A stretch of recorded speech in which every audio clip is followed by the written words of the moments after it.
as we went through recruiting. Number one, we're going to start as a state school, trying to do a good job in state. We landed 5 guys. Some of those guys on paper and on tape look really good, and that's nice, and we're excited about those guys. Several of them from some outstanding programs.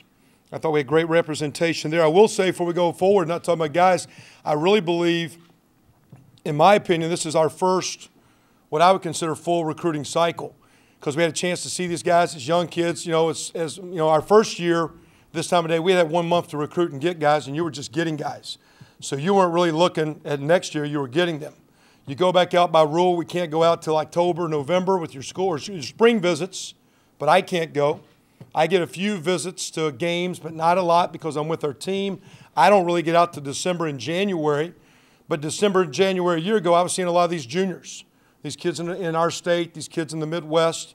So you're kind of seeing those guys, and you're at their basketball games, you're at practices, and you're limited with how you contact, but you get that early relationship going.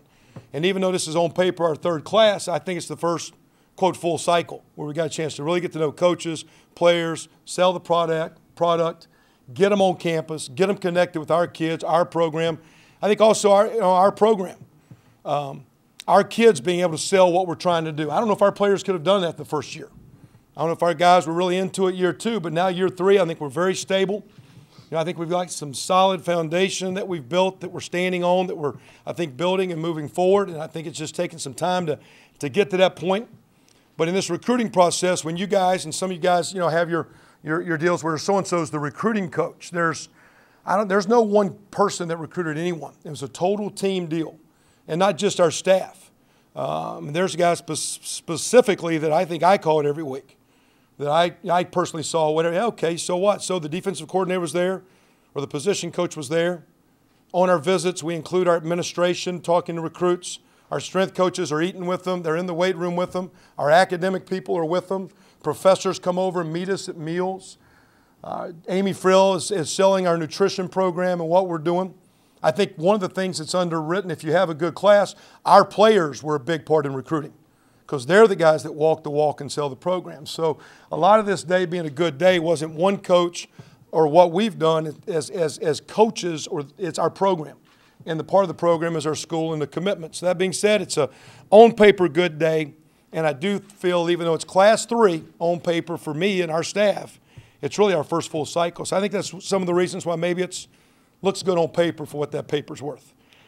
Again, 5 guys in state, some great programs, some quality players, we think. 4 guys from Ohio, right next door. 1 young man from the Chicagoland, Illinois. It's a great player, we think. Went down south and got 4 players from Georgia.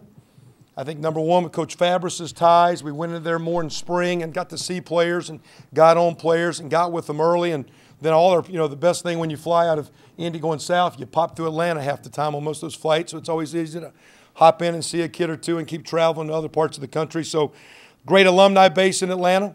It's an easy sell when you sell our school and our business school and what the Metro of Atlanta does, which is awesome. 5 kids, counting one of our JC kids originally from Florida, 4 high school kids, and 1 JC player. So 9 guys going down south, 10 guys here in the Midwest, and then a couple guys around. Did sign 1 guy late from New York, and one of the big sales we had there was our alumni base and what we've got in the New York area. So again, a lot of ties coming back to our school and alumni. As a program on paper, we're looking at what we think are potentially 13 defensive guys, 6 D linemen, 4 linebackers, 3 DBs. Offensively, we got 5 guys. We do not lose an offensive lineman. We have 14 guys coming back, and we don't have a senior. We have 3 quarterbacks coming back, don't have a senior. So we didn't really pursue quarterback heavily or O-lineman at all. We got 2 tight ends, 2 receivers. Right now, what we consider 1 running back, and 4 guys in our world, we're looking at athletes. We look at guys that maybe he's a running back. We think Clyde Newton, for example, is 1,900 yards, but we think he might be a linebacker.